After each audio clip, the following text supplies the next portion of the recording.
Valve's new update to Deadlock has once again blown me away and revealed unto me new depths of jealousy and inadequacy I've not yet experienced in my lifetimes. Jealousy because, oh my god, look at this shit. Imagine being part of a team that gets to make art like this. And inadequacy, cause holy fuck, who thought to make shit like this? I'm Sable. I'm a game art graduate trying to get my start, and this is my analysis of the new additions to Deadlock's art and design. Now, I must preface this before we dive in. We are beginning to reach territories of the best in the industry. I am in no way equipped to criticize the work of people so far above me, I couldn't even lick the echoes of their boots. The opinions and observations I make in this video are purely produced from my own experiences with 3D and regular art. And as much as I can harp on about what I love, that doesn't mean I know what I'm talking about. Plus, I honestly am at a loss for words on some of these artworks. There will be times in this video where all I can say is,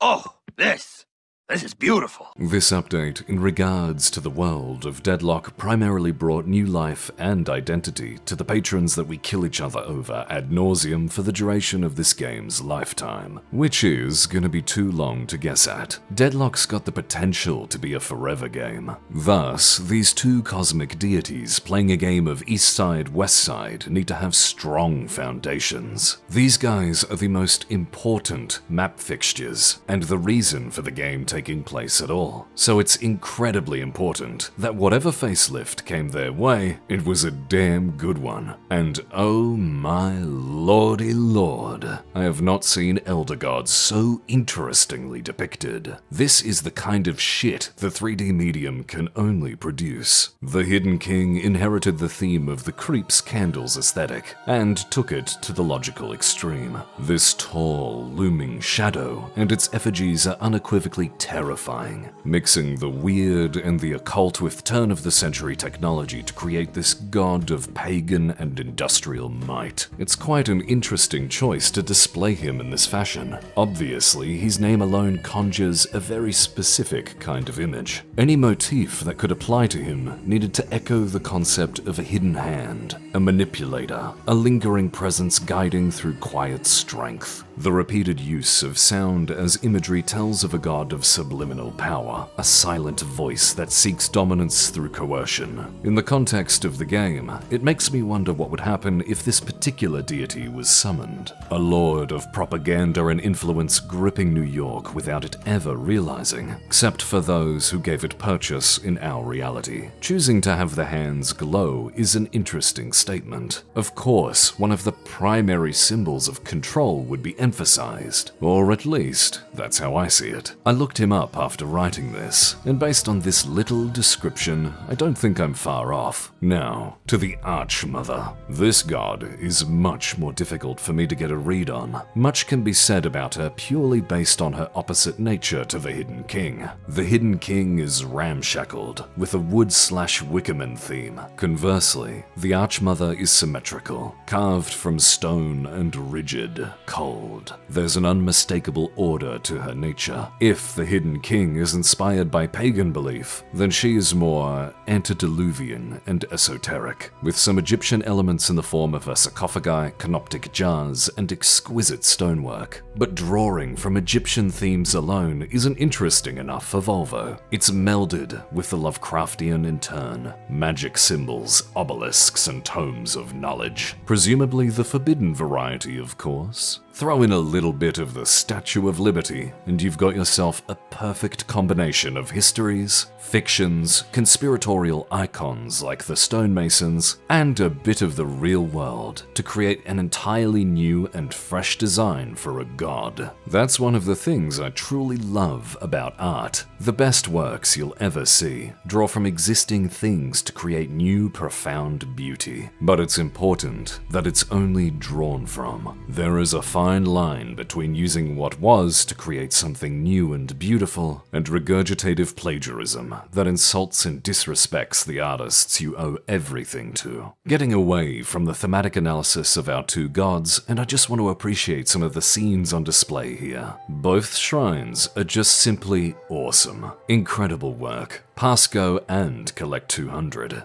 The magic-y vibe of the Archmother is just so slick. I love the characters, the magic circles. I'm surprised we as humans are still finding new ways to draw cool symbols. You'd think we would have thought of everything by now. I'm a slut for emissives too, and those are going off here. That tiny bit of subtle glow emanating from her icons is just so peak. The statue in the middle with the soothing blue flame rising into this incarnation of the god's true form. I can't get over it. The choice of rooms our gods exist in is also quite telling. The Archmother's looks like a museum of her artifacts, hinting at her ancient existence, whereas the Hidden King's industrial factory implies that the pagan god has almost come into power thanks to the advancement of society's technology, providing a medium through which to spread his influence. The creeps even got a buff to their appearance this update. I don't care if they're named troopers. I didn't play this much Dota to call them anything else. As usual, like the rest of this video, Valve doesn't miss. These new creeps are immaculate reflections of their Elder Gods theme. Each one is distinctive and just fun to look at, shoot at, and write long-winded videos about. They got an update to their colors which I think was very much needed. Their readability was improved with their vibrancy.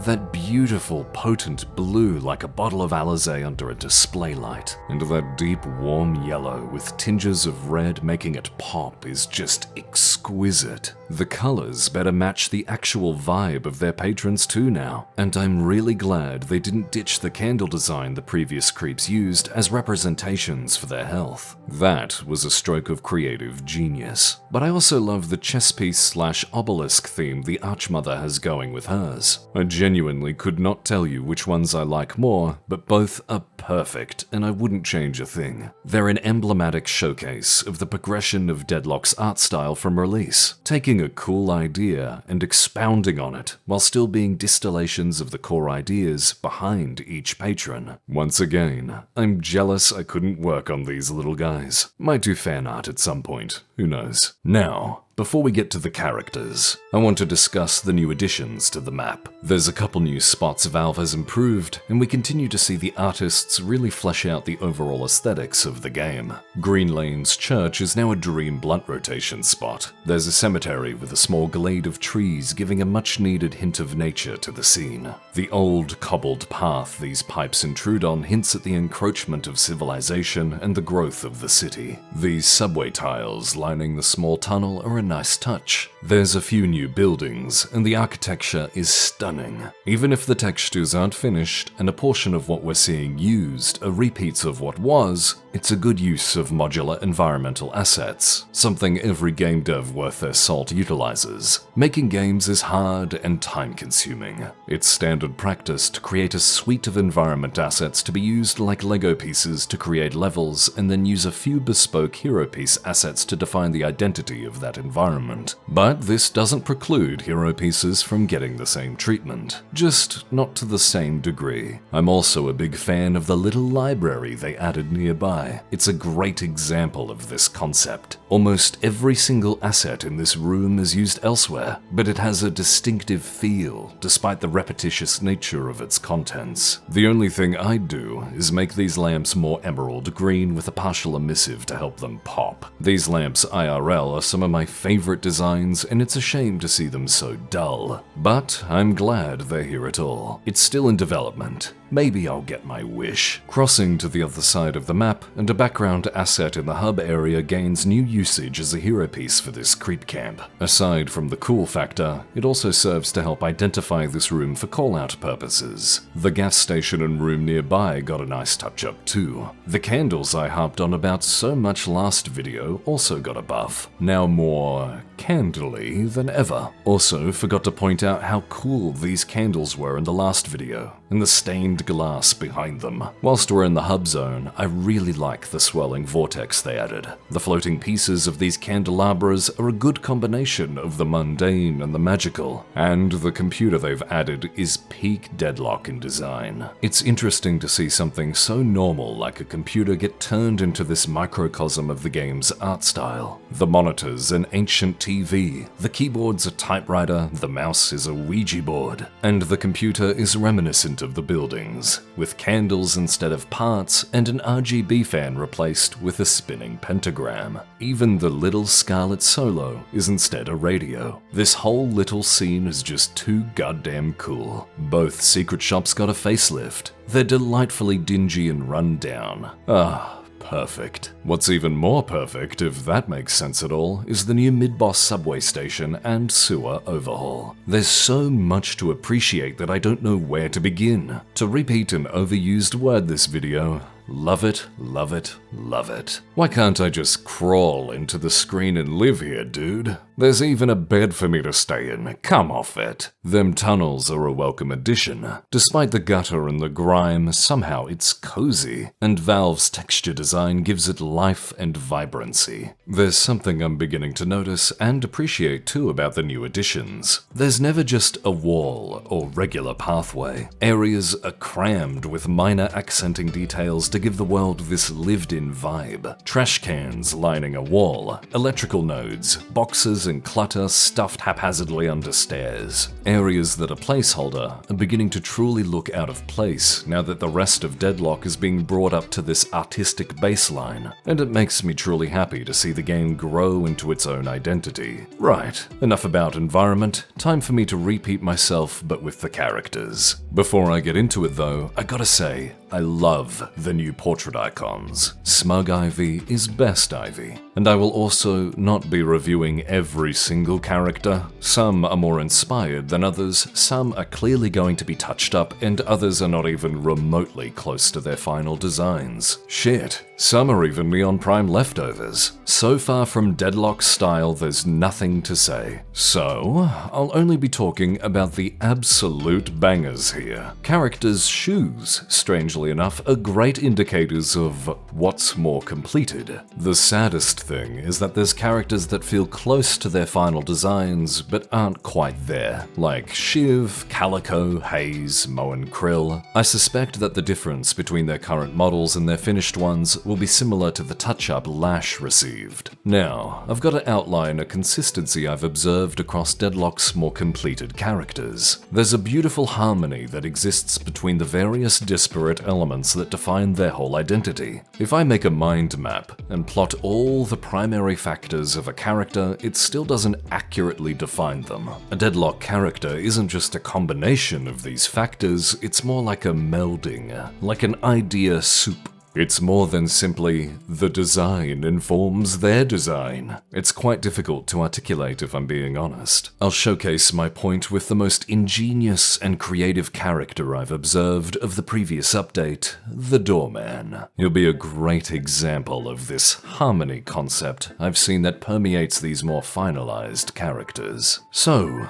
the Doorman is this Lovecraftian elder god that's taken human form for his own reasons. He believes working in the service industry is his best way to interact with and observe humanity. He has hotel powers. He wields a gun. His primary visual motifs are doors, keys, and keyholes. These are the broad strokes of our mind map. But here's where that harmony part kicks in. Doorman's story informs how his abilities are represented, what kind of weapon he wields, how his model reflects his story, and vice versa. Now, a character with hotel-themed powers has got to be one of the silliest things I can imagine. Really soak that in. But his execution is what changes that silliness to creative symmetry. Imagine for a moment if he had a totally mundane set of powers. It would be incongruous with his visual language, like a stop sign that's green.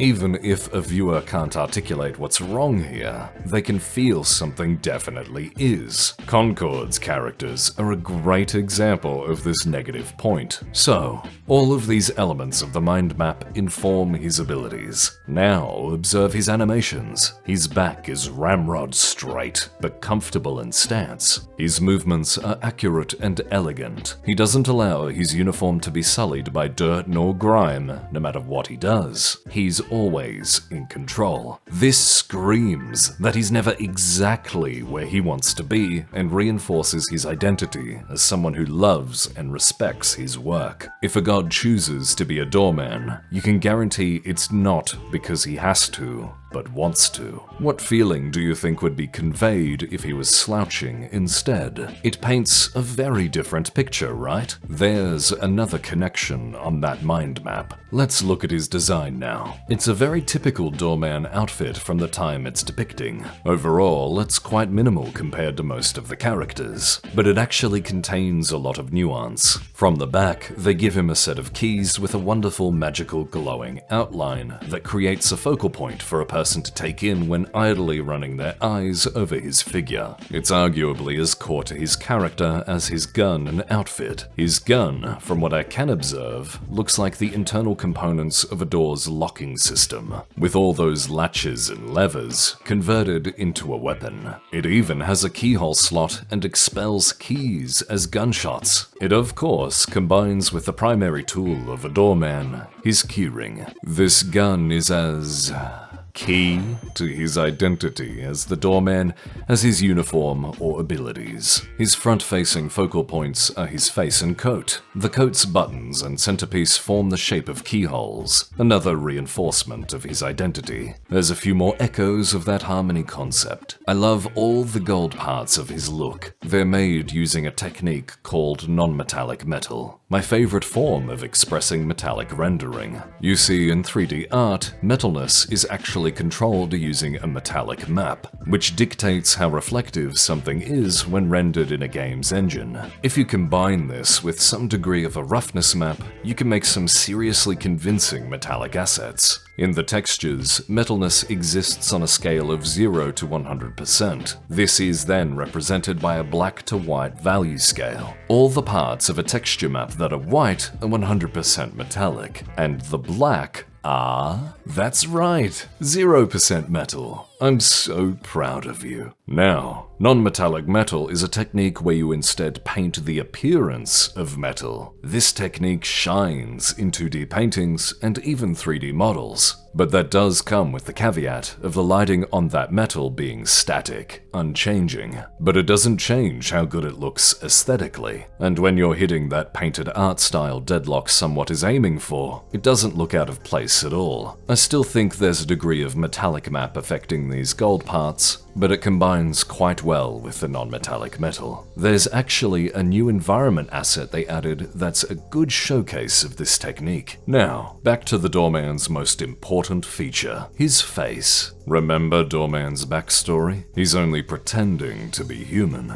and is actually unknowingly powerful. But how do you represent this idea on the character's actual design? Well, with his eyes. They glow blue. Blue is also the primary contrasting color for the entirety of his look. This one hint of blue shatters his entire appearance. It's the unsettling reminder that the form you're witnessing is a work of pure fiction hiding a monster. And I can think of no better place to showcase this restrained, unfathomable power than the literal windows to the soul. This is fucking art. It's this sonorous degree of harmony that wraps all his parts together. The only other time you see Blue and the Doorman in the same room is his ultimate, his most potent ability and perhaps the only true glimpse at what's under the hood. It's where the Doorman drops all pretense and just insults people from his godlike perspective. This is the harmony of design concept I mentioned earlier. And yes, I know the cart can be blue, shut it! Each part of the Doorman informs the next and is informed by, in turn. Some of its parts greater than the whole and all of that. This is such a genius level of creativity. God, and all for a guy with fucking hotel powers. Fucking genius. I can't get over it. Also, his reload is just plain cool. And did you know that this is his voice actor's first role? I'm not jealous.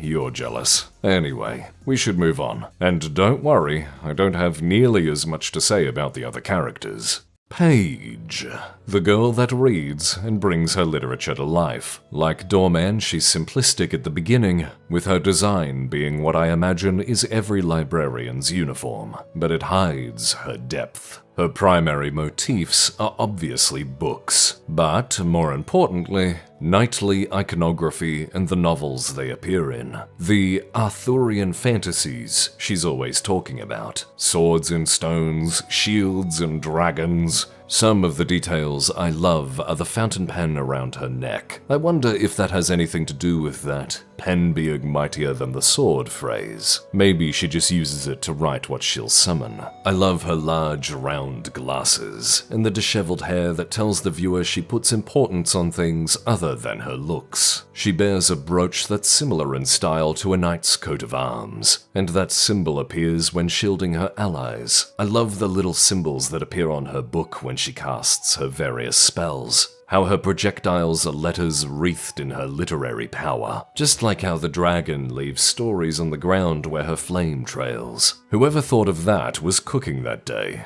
Gold star. I also love her skill expression, how her animations utilize the powers she has, like her heavy melee and dash. Plus, those gorgeous emerald emissives really make her summons pop. The way she pulls a sword out of her book is cool too. The effect where it's always facing the camera is a technique called billboarding, and it's used to great effect here. One thing that's super fucking cool about her abilities is the shader that they have on them. It creates this lined effect that's quite visible on her sword and shield abilities. It's clearly inspired by Fectbook, those martial arts manuals which depict a unique and gorgeous art style that's come to be heavily associated with knights. The echoes of that style here on her abilities truly help realize the core themes of Paige. But what, in the end, do all of these elements say about our character? Well, the fact that she's timid, as reinforced by her idle animation hiding behind her book cautiously peering out over her shield. The fact that she aspires to the principles of chivalrous knighthood. She risks her life to help save her family. She values the virtue of nobility, and her abilities have the elements of helping or saving others. She is a walking, talking hero's journey. A girl who, despite her shy outlook, rises to the occasion to save her loved ones, like the heroes she idolizes, as reinforced by those knightly fantasies that permeate her design. What a perfect character. Once again, that harmony I spoke of rears its head. I just wish I could get a better look at that bookmark. It looks so cool. The tassel and bell are a nice touch as well. Also, the book that she throws is actually a reused asset. I wonder how many people would have noticed. Now, if Paige's design could be considered deep, then Seven's is just thoroughly cool as fuck. Seven is many things, and all are woven seamlessly into his character like a cashmere scarf. He's an inmate. He's been given capital punishment via electrocution and fused with the apparatus of his demise, turning him into this revenant of power and technology. Take a look at his body. Because of the shape language and use of colors, you can easily tell what parts of his trappings are the device used to end him, the restraints used to bind him, and what's left, his prisoner garb. His electrocution has revealed a portion of his jaw glowing through the sack covering his head. It's done in that cartoonish style you often see when someone gets shocked, just like his ultimate. And because it's so eye-catching, they use it to great effect as Seven's primary focal point. It's reinforced by the fact that no other color stands out as brighter or more saturated in his look. I also really like how the gun looks. It reminds me of a customized Tommy gun, but twisted into this electrically conductive variant. Does that handle look familiar? Cause I believe it's intentionally reminiscent of a switch that might be used when performing electrical executions. Let's not forget some of the other little elements of his design, like these Tesla coils, this central glowing coil in his hat, the various cords around him that give his animations some speed with how they trail behind him, and his inmate number attached to the device, which according to his wiki is a form of 𝙄𝙣𝙘𝙧𝙚𝙚𝙚 that vaguely translates to become unkillable. Now, by having the method of his demise so vehemently important to his identity, it tells all who view him clearly of his story. This shit was meant to expunge his soul from reality, and yet he still walks this earth. Its very existence on his continued form tells of his undying ambition. It's a walking statement of, "Not even your best could kill me. What hope have you?" Combine this with his well-spoken language and the keen mind it reveals, and Seven is an exquisite product of intelligence, relentlessness, and unbridled power. His animations showcase an acrobatics and bodily control that exemplifies his capable nature, and his idle animation is just so goddamn cool. Its profile is like that of a taut bowstring, a lethal weapon ready to engage. It reminds me of the fighting stance of a Dragon Ball Z character. It yells, "Come and try." It's funny, when you analyze his flat textures, simplistic shoes, and gun, you might realize he's actually not finished. Check these comparisons. He's like those close to finalized characters I mentioned earlier, but stands so far above them creatively. I believe Seven is set to get a rework to his model sometime, and when he does, I'm keen to see just how much cooler he becomes. I feel like his hat is a partial reference to Storm Spirit, or that lightning guy from Mortal Kombat. Might be a reach like most of this video, but that's 3 lightning dudes with cool broad hats. Rem is a cute little guy, and I love him to bits. His design has an unmistakable charm to it. Valve clearly meant to invoke the same feeling you get when you look at my cat. Mine specifically. This is one of those times where I just want to point out stuff I like, without much literary preamble. His gun is a candle holder, with a gorgeous teal color to the textures and the effects. And you all know how much I love light sources, so this shit is A1 to me. I really appreciate when a character's weapon isn't just another type of gun, even if it functions like one. His clothes continue the calming bluish-purplish tone theme, my actual favorite set of colors. Speaking of, there's a gradient of light violet to lovely deep blue with little star patterns in the stripes accenting his pajamas. They even added little stitched patches of fabric to his shirt, which have stars of their own. The black outline the shaders have on them really make these pop and help break up the consistency of his appearance. Looking at the fur, and you can see this star theme echoed, with them slowly passing over the surface. Like he's a part of the night sky. He's a fusion of a couple different animals. A bird like an owl with those eyes. A crow or raven with his beak. His torso reminds me of a koala, especially those hands and feet. But unlike a koala, his legs are digitigrade like a cat or dog.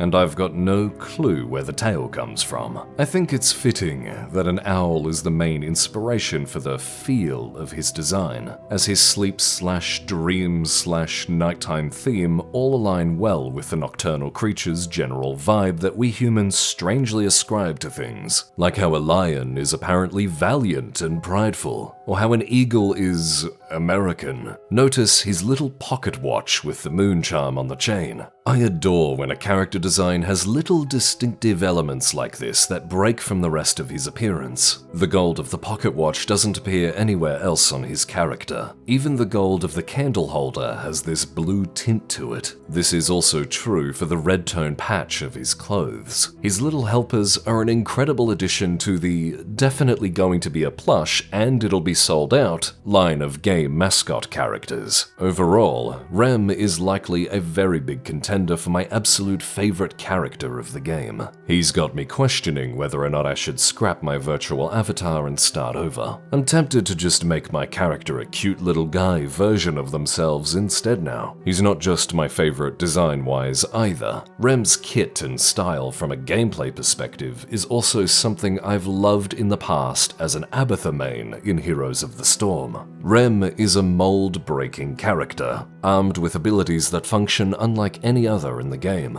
When a television show is made, the spooky Halloween spin-off special is only produced when the show has an established identity. It would screw with the viewer's expectations if episodes 1, 2, or 3 were totally different than the rest of the first 10, unless that's the point of the show. This logic applies to everything. A product needs consistency until such a time that an inconsistent element is a welcome upset to the status quo. This applies to that wheelchair operator in Siege, it applies to Abathur in Heroes, techies in Dota, and now we see it in Rem too. Truly, he is the best. I am getting this little fella tattooed one day. Now, from a thematic standpoint, Rem is actually the total opposite of Alice in Wonderland. Rather than entering a magical dream world, Rem has instead entered our mundane nightmare. But it's also got magic now. The designer has clearly chosen to reinforce this idea by basing some aspects of Rem after the White Rabbit. Clearly, the identity of the White Rabbit is being twisted into this version. Instead of a waistcoat, it's pajamas. Instead of a clock for being on time, it's for keeping track of bedtime.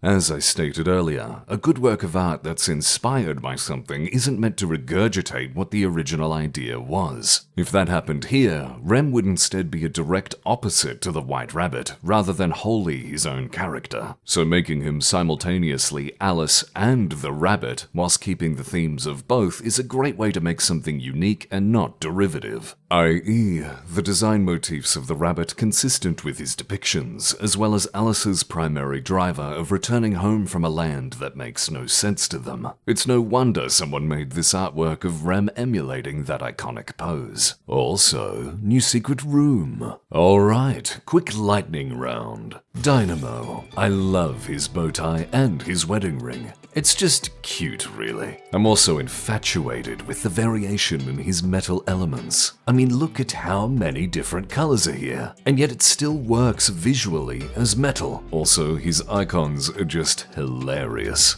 You can just slap dime glasses on anything and it's funny. I adore how they changed Vindicta's face, and the echoing effect shrouding her body. Also, her feet got nerfed. Get owned, Vindicta fans. Drifter feels really boring to me as a character. There's a few cool elements in his design, like his tats. I like his creepy smile and the fangs on his jacket, but honestly to me, he's not got a lot else going on. It is funny that he chooses to have a rope belt when there's one wrapped at the back of his jacket. It's interesting that Billy has a goat plush at his belt, betraying that outward, I hate everything front he puts up. It's like that one thing that catches him in a lie. It shows he has a soft spot. I also like the use of typography on his gun, and how the letters follow the mag. Great touch. Speaking of typography, the font used for the word filth on the back of his jacket is some truly inspired stuff. Ah, the newsstand.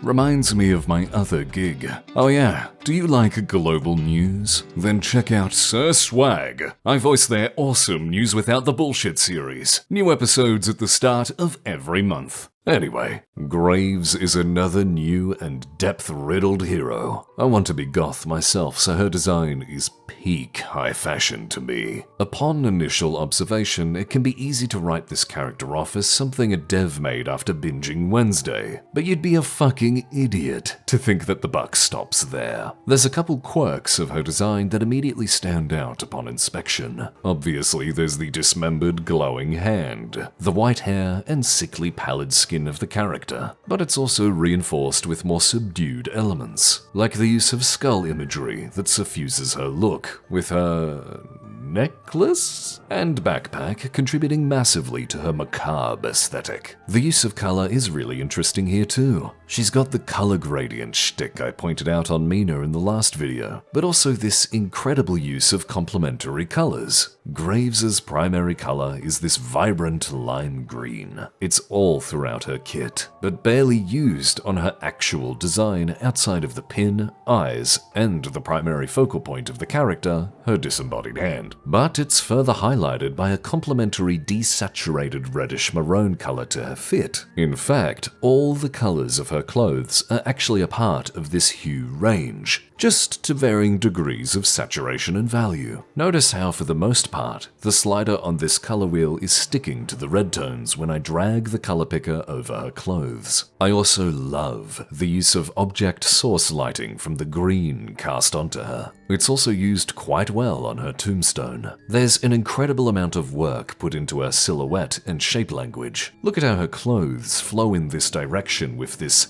swooshing style. The shirt points that way. The skirt and their skirtlets follow this motion. Then, just like with the colors, you need to contrast these shapes. So, with the swooshing being the most pronounced element, then the hand and head create a distinction to the swooshing shape. The whole point of this is to make a character that is unique and recognizable. These statements might seem like I'm grasping at straws, but these elements are a secret sauce that create charming, delightful to look at character designs. If you'd like a more clear example of good shape language, look no further than 𝙄𝙣𝙘𝙧𝙚𝙚𝙚𝙚's characters. Also, her animations are just incredible. The way she's almost trying to hold the hand back as it grasps forward during her dash and slide, like it's pulling her along. How she used the hand as a fixture on a wall slide, mantle, or zip line. Like ingenuity in color and shape language, this is the creativity of exceptional animators, using the character's unique appearance and lore to the utmost. Like wringing a sponge for all it's worth. The mason jar is cute as shit, and the color echoes radium, which most people associate with danger inherently. I love the use of emissives on her abilities. It sees particularly good use with that tombstone I mentioned earlier, and the hand being named the Teacher is an amazing piece of thematic backstory. When you learn that she's a Lich's apprentice, it all begins to click. Her identity is not just that of a student from an academy, but rather a student in the truest sense of the term, someone seeking to learn. And the name of the hand truly cements her identity as a student or apprentice of death. I love everything about her character and design. All the elements merge and mingle so well. Don't make me tap the sign. She's right up there with Rem and Doorman, not to mention her build variety. Valve dude, how do they keep this level of prodigal production up? Also, this exchange between her and Holiday killed me dead, bro. So, do they give you the pack of clubs when you become a theater kid, or was that something you brought to the table all on your own? I hope you get shot. I'm making conversation. And I'm hoping you get shot. Holy shit. I saved our poster boy Abrams for last. He really epitomizes all of the Deadlock design philosophies in one character. Look at his skin. Look how many different colors are used to define his features. I love the use of purple to denote subsurface scattering, the result of light piercing the skin and reflecting a reddish hue on us humies is changed to purple on the blue man. Take one look at him and you immediately know he's a detective. It's just so cut and dry, because of Valve's commitment to the noir part of Deadlock's occult noir theme. Him and Geist could honestly have their own games or books written about them. Like McGinnis in the last video though, Abrams can't just be a detective, he's gotta be a magical one. So, make him a demon, and give him a cool cursed book. It defines Abrams' abilities to the point that he even bludgeons people with it. The pages of the book are incredibly detailed as well, and most will never notice them. You can tell how weary he is from his disheveled appearance, which is then further reinforced with the pulp noir detective staple of a flask at his side. I also like that they named one of the most generic tank characters of the game Abrams. I see you, Volva. The visual effects of his abilities really work with the blue of his character. The cool symbols and the emissives outlining the book are the standouts. One of the reasons his combination of elements works so well together is that it draws from some Lovecraftian stories. In depictions of Lovecraft's work, I can't stress enough how many detectives there are, or occult spooky books involved in his stories. He literally invented the Necronomicon, and the designs in the book mirror those Lovecraftian-styled sigils. There's even tentacles in the symbol printed onto the cover, another Lovecraftian trope and signifier. Abrams is a living story. He's a bingo card of in-over-their-head detective tropes. His look is most in line with Valve's texture design I pointed out in the last video. He's a guiding light for the design of Deadlock, what their end goal for the art style might look like. His skin has more definition in shape and texture than any other character. The fabric of his coat contains the myriad subtle colors of the map's more finalized looking designs. When placed next to the clothes of some of the other characters, you can see how truly placeholder they look. And the weathered parts of his leather are so rich in detail, stressed, like the character wearing them. Abrams was the face of Deadlock for a while, and I think even with this new update, he still continues to be. That harmony I spoke about earlier in the video is present here too. Even though he's an overt cliché, his execution changes him from tired stereotype to three-dimensional character. His gun legitimately looks like the demo man would use it too, which just makes me miss TF2 all over again, damn it. Alright, I originally had some flowery conclusion to put here, but I've since changed my mind. Deadlock's art continues to be awesome and intricate in equal measure, and anything extra is detracting from what I wanted to convey with the video. Now, video over. Really, it's time to go, as the rest of this is about me. Allow me to introduce myself. I'm Sable, and I'm gonna be so for real with you here. So I suggest you skip this yap sesh, as the video you've seen is well and truly over. Now, I'm trying to get into game development, but doing that in Australia is akin to doing a three-legged race without a partner or a giant monster cop. So, to have any hope of earning a living as a developer, I've got to make something myself. To that end, I'm trying to develop a simple roguelike game this year, as roguelikes are by far my favorite style of game, and producing a solid game might be enough to get a start. Here's our player character, by the way, as well as some of the work I've learned how to make these past 2 years of study. I want to be a master someday, although I do have a perpetual concern that I'll never achieve this outcome. The industry is not great right now, and I believe I need mentoring to grow, something I'll not get trying to run my own show, which sucks, because I really do want to be as good as the devs at Valve. They're like a North Star for me. I recently graduated from my art course, still a student for the next year though. During this time, I've produced a solid low-poly 3D portfolio. I'm also working on a VTuber avatar for this channel. Do not worry, I'll not be a disembodied head in the bottom corner. I did that enough already. My plan is much more in line with how the Sequelitis series is made, for all you old heads out there. Although I do worry I've made the model too much. Yeah, we'll go with much. I may have gone too far in a few places. I'll be using the channel more often in the future, ideally. I want this spot to be a form of creative expression, to talk about things I love artistically, or give and discuss updates to the game. It can't all be Deadlock, unfortunately. Overall, like many of you watching this, I just desire financial freedom and the ability to continue to express myself creatively. The reception my last video received blew me away, and if this video does anything remotely similar, I'm not opposed to going much harder on content creation. God forbid it ends up supporting me. I tried for that in the past, to little fanfare, but my content had no identity. I look at my old work fondly, but with a great deal of cringe. I'm just not that person anymore. So it's incredibly strange to make something this time round and receive such a warm welcome, on an upstart channel no less. Thank you for that. This channel will always remain a receptacle for my expression, so don't be surprised if the videos go in unexpected directions. I really appreciate that you've watched this video. It helps me greatly. Plus, if you're interested in a fun little roguelike, stay tuned. It's still a while away, but I'll keep you updated. Thank you.